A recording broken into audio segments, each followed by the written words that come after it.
במסגרת משחקי המונדיאל, כלכלני פסגות ינתחו עבורכם את כלכלת המדינות שמשתתפות במונדיאל. איתנו באולפן דורון צור, מנכ"ל פסגות קומפס ומנהל מחקר חו"ל בפסגות, וטל ורדי, מנכ"ל פסגות תעודות סל. בכדורגל יש 90 דקות, לכם חברים יש 90 שניות לנתח את מצב הכלכלות. דורון, הכדור בידיים שלך. מה דעתך על כלכלות שתי המדינות, ומי לדעתך תנצח במגרש הכלכלי? ברזיל ופורטוגל, זה סיפור עם שורשים היסטוריים. ברזיל הייתה הרבה שנים מושבה של פורטוגל, השפה היא משותפת, למרות שאם נשאל אזרח ברזילאי ממוצע, הוא יגיד שאצלם מדברים ברזילאית, בעוד שבפורטוגל מדברים פורטוגזית. יש פער גדול מאוד בין הכלכלות, אפשר אפילו לראות את זה בתוך ראשי התיבות שמשייכים אותם. פורטוגל היא חברת כבוד במועדון הפיגס, שנקרא היום, אותן מדינות אירופאיות שנקראו לקשיים, בעוד שברזיל היא עומדת בראש מדינות הבריק, אותן מדינות של השווקים המתעוררים שהפכו להיות מאוד פופולריות בעשור האחרון. זה בהחלט מייצג את התהליכים הכלכליים שקרו במדינות האלה.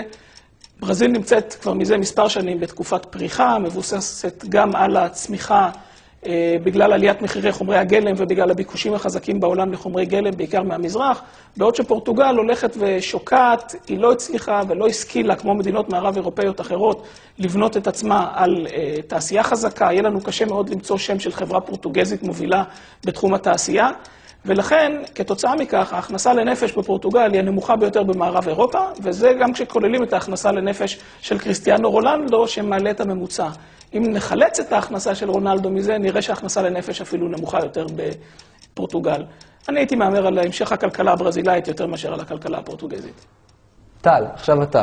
מה אתה חושב על הכלכלות של שתי המדינות, ומי לדעתך תנצח במגרש הכלכלי?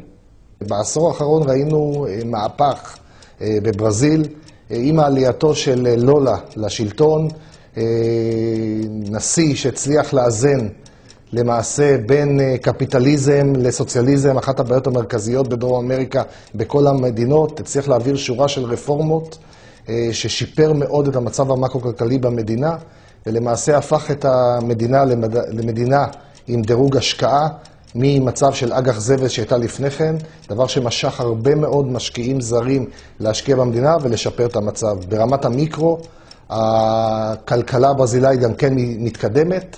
זה נכון שהיא מאוד תלויה במשאבי הטבע שלה ובתחום האנרגיה, ו-50% ממדד הבואווספא, המדד המוביל של השוק הברזילאי, קשור בתחומים האלה של אנרגיה ומשאבי טבע, אבל צריך לזכור שברזיל זה לא רק זה, ברזיל זה גם תקשורת, ברזיל זה גם בנקאות, אחד מ-20 הבנקים הגדולים בעולם היום הוא בנק ברזילאי, ואם נוסיף את העובדה שהאולימפיאדה הבאה והמונדיאל הבאים יתקיימו בברזיל, מה שאומר השקעה בתשתיות, הרי סיפור הצלחה.